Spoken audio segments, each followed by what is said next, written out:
Sa unang pagbasa, gipakita nga taliwala sa pag-oppress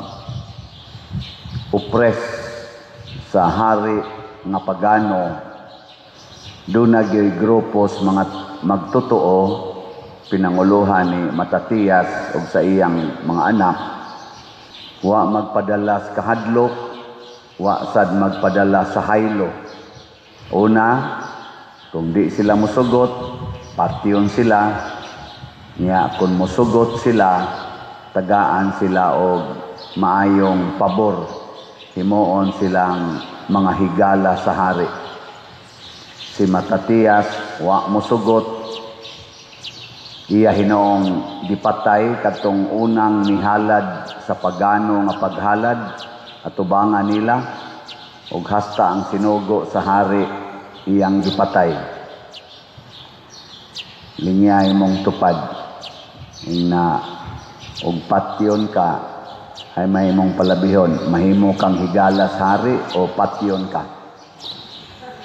Ikaw no, linyay mong tupad ba na kanang mahimo kang higala sa hari o patyon ka. Na ay may inyong pilion. O kamo ba papilion mo, patyon ka o himuon kang higala sa hari?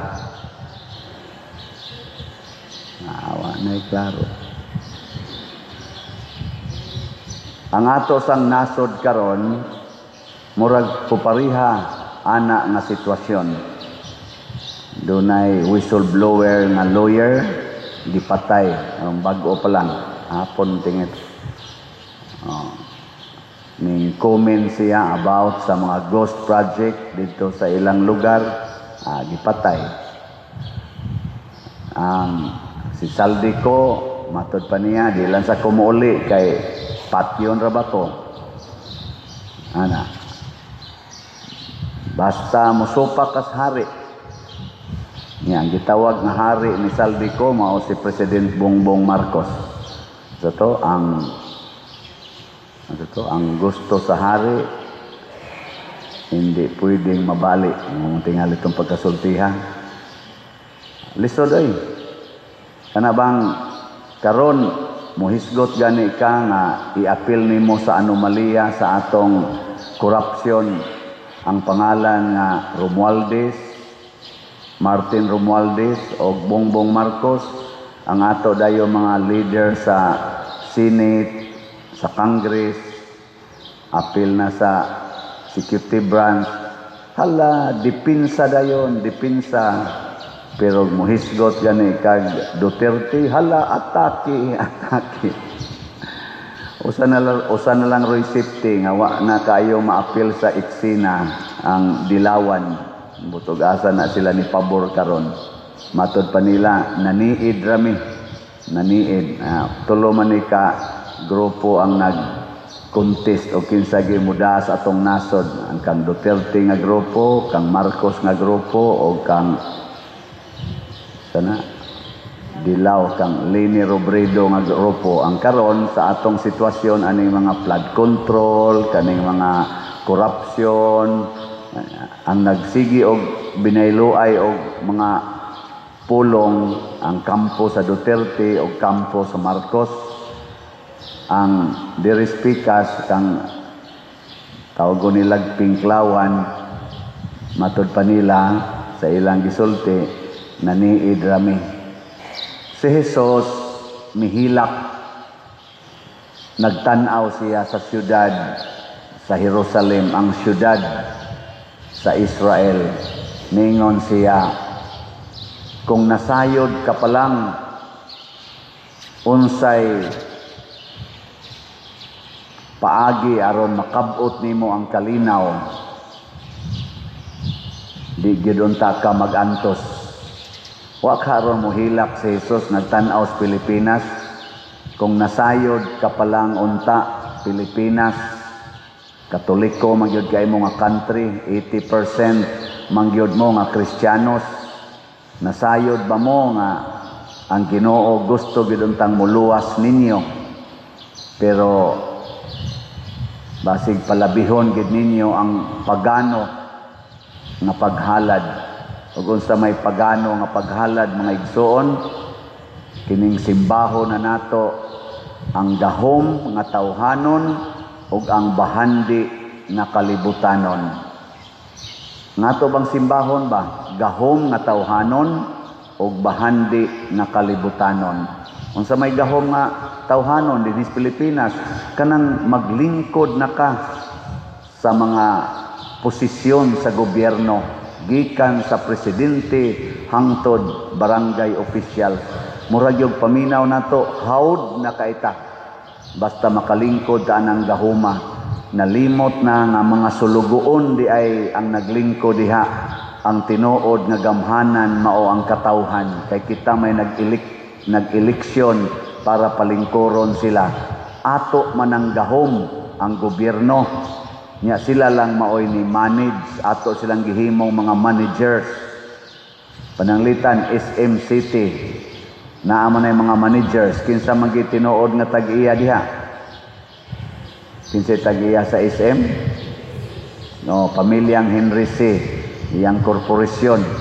Ang mga managers nga gipalingkod diha sa lain-laing gahom doon na ba'y katungod sa pagguba sa SM City?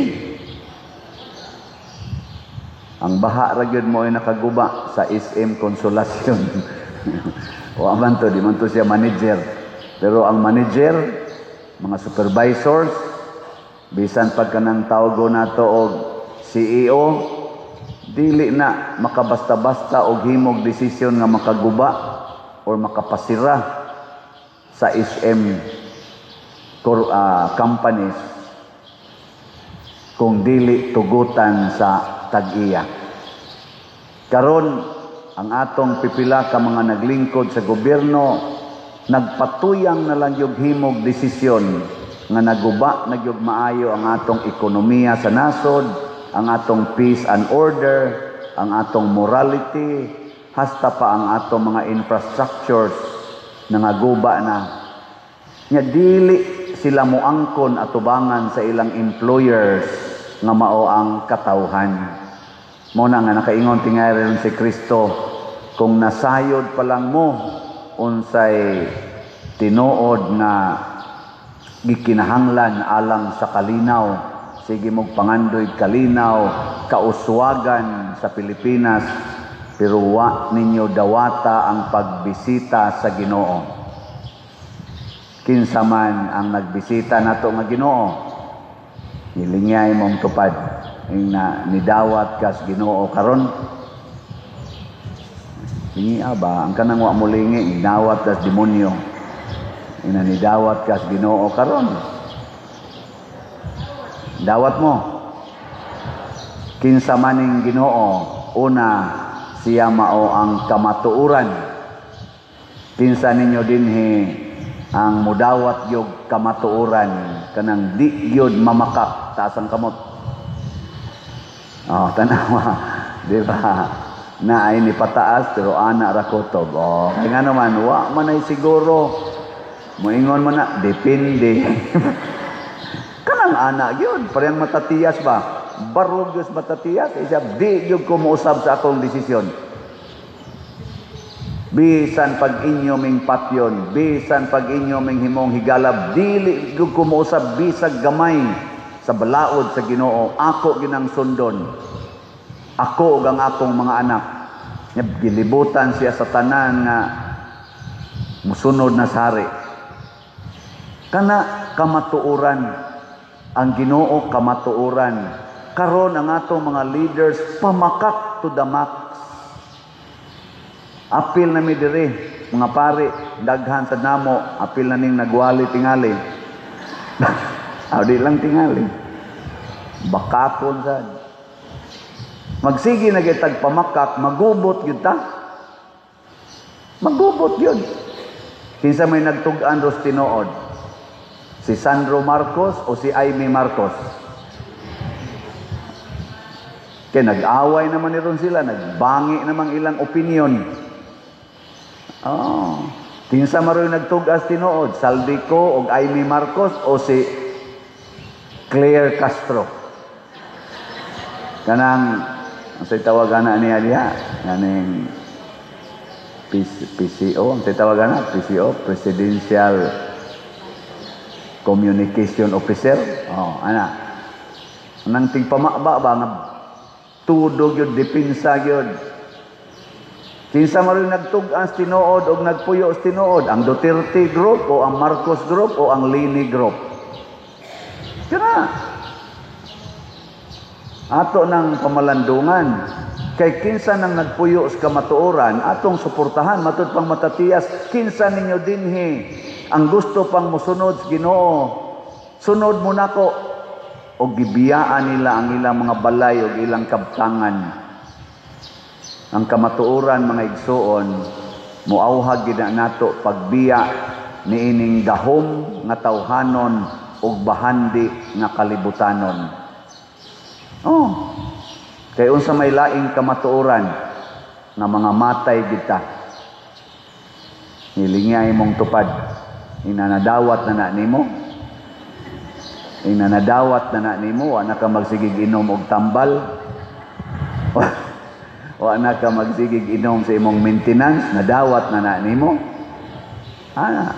Tingka pa diroy mo inom sa tag maintenance, pero nadawat na ba nimo nga anytime mamatay gyud ka? Wa na ba ka kuyawi ana? Wa na ka kulbae? Gahapon, 4 ka minatay akong gimisahan. Ang una na kong gimisahan, 43 anyos.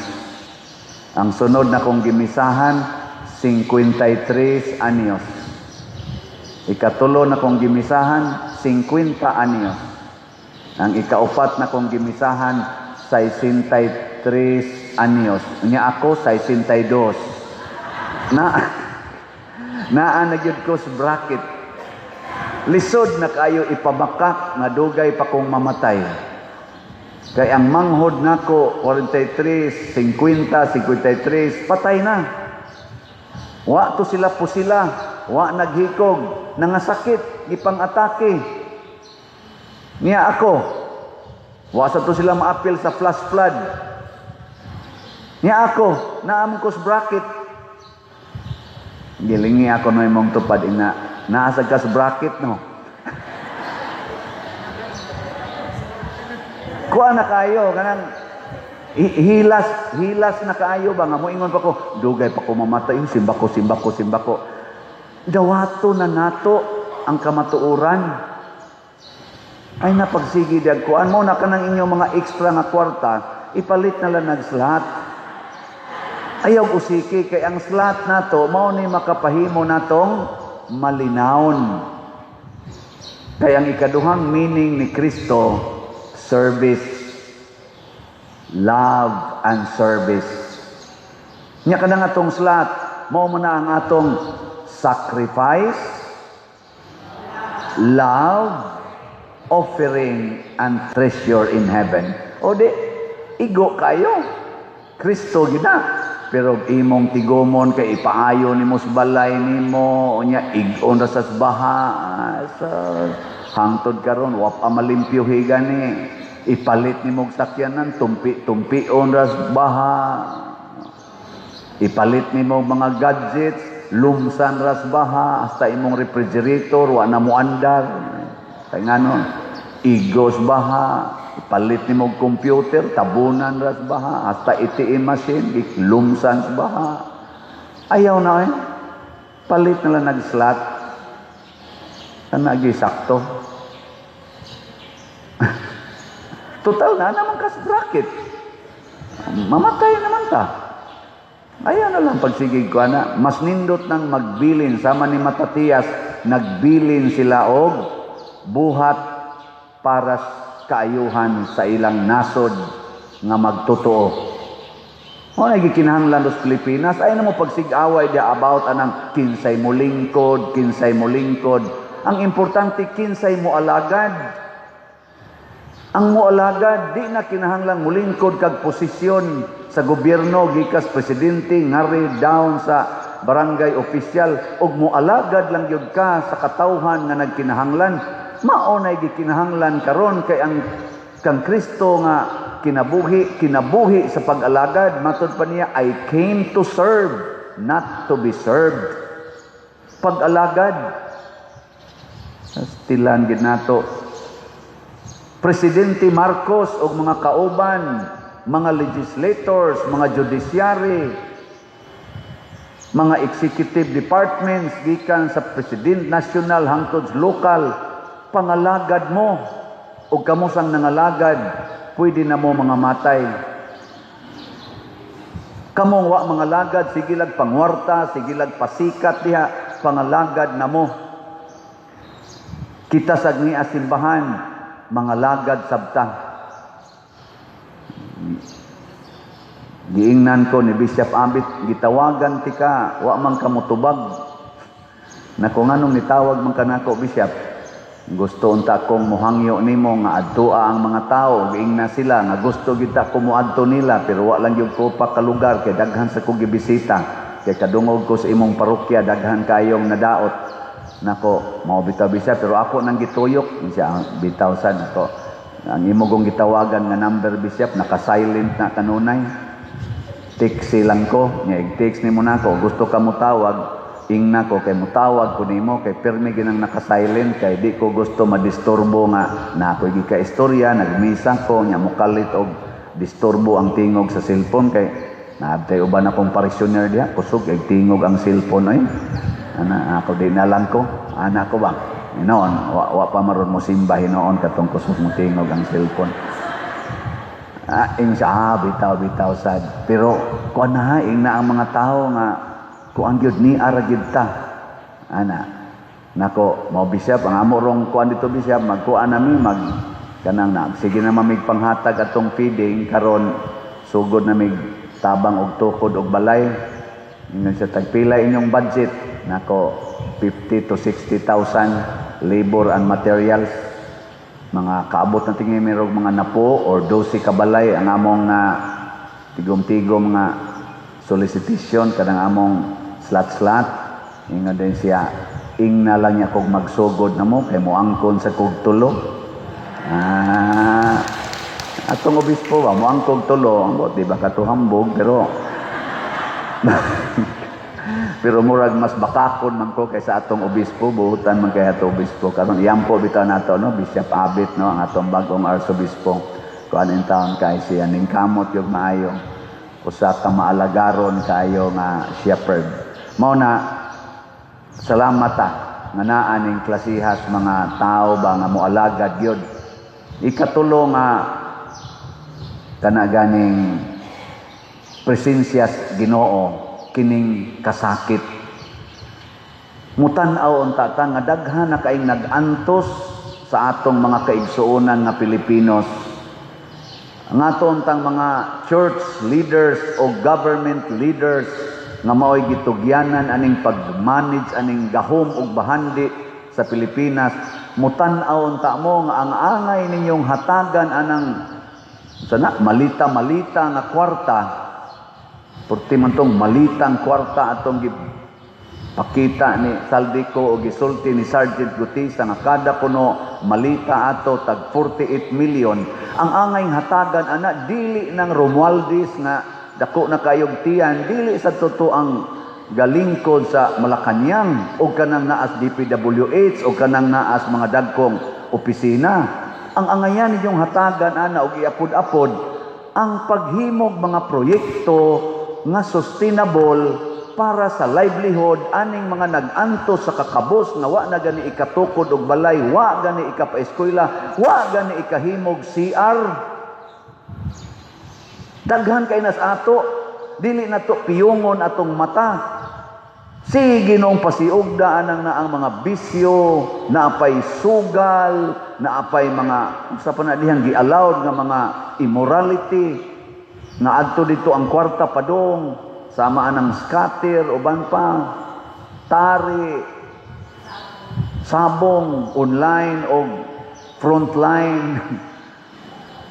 Anha man nun ipamasin anang sugal, nga makapaut-ut managsamot, kanang mga infrastructures, mga livelihood, labi na gid sa agriculture, panguma, ug uban pang mga sistema sa livelihood program nga sustainable sa mga tiguang, sa mga batanon ug sa mga bata. Gastuon to nimong malita-malitang kwarta nga niabot og 56 billion turting dakuan ang ikahatag nga livelihood sa atong mga kaigsuonang kabus. Kay ang kabus mao na ang presensya sa Ginoo, matud pa ni Kristo, whatever you do to the least of your brethren, you do it to me. Atimana ang mga kabus, atimana ang mga bata, atimana ang mga masakiton, magmalinawon gyud ta. Pero sige lamog atiman ang nagkinsa ng senador, kinsa na dihang congressman, kinsa ng presidente, kinsa ng mayor, gobernador, kanay atong atimanon, mag-away ra na. Luoy kay dias ubos, kaming dias ubos, muramig sa sige ninyong away, da sige ninyong atras-atras, siging layog-layog diha sa inyong mga gahom, kami diri mo'y nangalata, inyo raming gisikad-sikaran, inyo raming giludan, inyo raming gitamak-tamakan. Di ba? Mo nang makaingon si Kristo, kung nasayod pa lang mo sa akong pagbisita, pasabot na ana ang akong presensya. I need truth. I need service. I need to love the poor. Ug mao na nay atong buhaton, mahapsay gining atong nasod. Magmalinawon ug magmalambuon. Hinaot ta mao nay dangatan. Mientras tanto, dinis atong simbahan, slat o sata. Sige, lingay mong tupad. Ing kanang gisulting father, masulbad na gina sa slat. Ina. Masulbad na gina sa slat. Ano? Oo, na siya. Sige, katong ni Oyon, manindog. Ang wa mo Oyon,